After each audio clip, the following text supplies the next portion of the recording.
अस्सलाम वालेकुम वरहमतुल्लाहि वबरकातुहू। कैसे हैं आप सब? उम्मीद करती हूँ आप सब अच्छे होंगे, खुश होंगे और उम्मीद करती हूँ कि आप लोगों की ईद बहुत अच्छे से गुजरी होगी। अल्हम्दुलिल्लाह मैं भी अच्छी हूँ। आज का वाक़या है उमर फारूक रज़ी अल्लाह अन्हु की ज़िंदगी से, जब आप खलीफा थे, आपका खिलाफत दौर चल रहा था। उस वक्त का एक वाक़या है जब एक औरत को आपने देखा और आपने रोका और उसको घेर करके आपने बहुत सारे सवाल किए। हिकमत क्या थी, वजह क्या थी, और उनको रोकने की रात के 3/4 हिस्से में वजह क्या थी।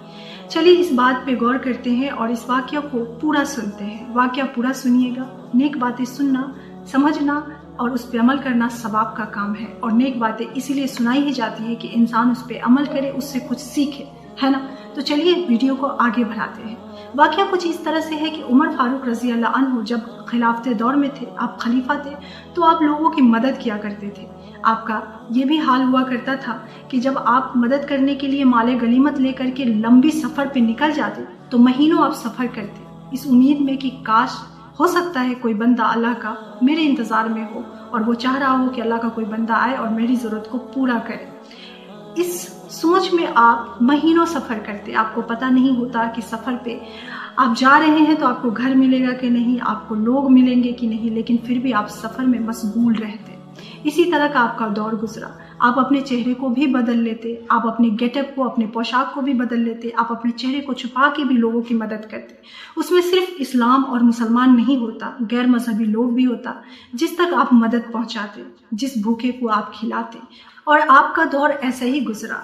इसी वक्त का एक वाकया है कि जब आप माले गनीमत लोगों तक पहुंचा करके सफ़र कर रहे थे और तब रात का 3/3 हिस्सा गुजरने वाला था, रात का बहुत गहरा हिस्सा शुरू था, तब आपने देखा कि एक औरत अकेली तन्हा सफ़र कर रही है। आप परेशान भी हुए और उस औरत के लिए फ़िक्रमंद भी हुए। आपने सोचा कि उस औरत से सवाल किया जाए, तो आपने उस औरत को घेरा और उससे सवाल किया कि ऐ औरत, रात का 3/3 हिस्सा चल रहा है और तुम्हारे आसपास कोई नहीं है, ना तुम्हारे साथ कोई औरत है और ना ही कोई मर्द है, तुम कैसे सफ़र कर रही हो? क्या तुम्हें डर नहीं लगता? औरत ने जवाब दिया कि क्या उमर फारूक रज़ी अल्लाह अन्हु का इंतकाल हो गया है, या फिर आप उमर फारूक रज़ी अल्लाह अन्हु हो। उमर फारूक रज़ी अल्लाह अन्हु ने जब इस बात को सुना तो आप कोई जवाब ना दे सके। उमर फारूक रज़ी अल्लाह अन्हु कोई जवाब ना दे सके। उस औरत ने कहा कि या तो उमर फारूक रज़ी अल्लाह अन्हु का इंतकाल हो गया है या फिर आप ही उमर फारूक रज़ी अल्लाह अन्हु हो, क्योंकि उमर फारूक रज़ी अल्लाह अन्हु के होते हुए किसी की इतनी ज़रूरत नहीं, इतनी हिम्मत नहीं कि वो रात के अंधेरे में या दिन के उजाले में किसी औरत को रोक करके ये सवाल करे कि तुम कहाँ जा रही हो।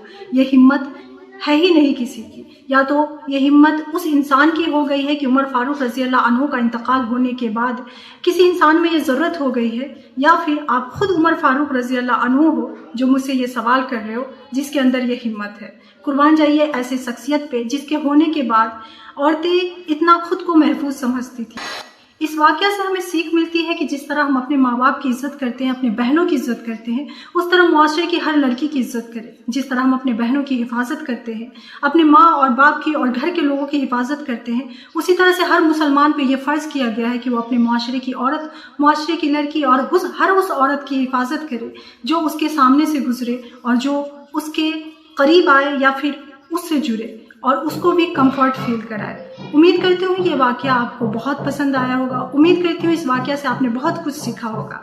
आप अगर इस तरह की वीडियो देखना पसंद करते हैं तो मेरे चैनल को लाइक एंड सब्सक्राइब ज़रूर कीजिएगा। फिर मिलते हैं अगले वीडियो में, तब तक के लिए अल्लाह हाफिज़।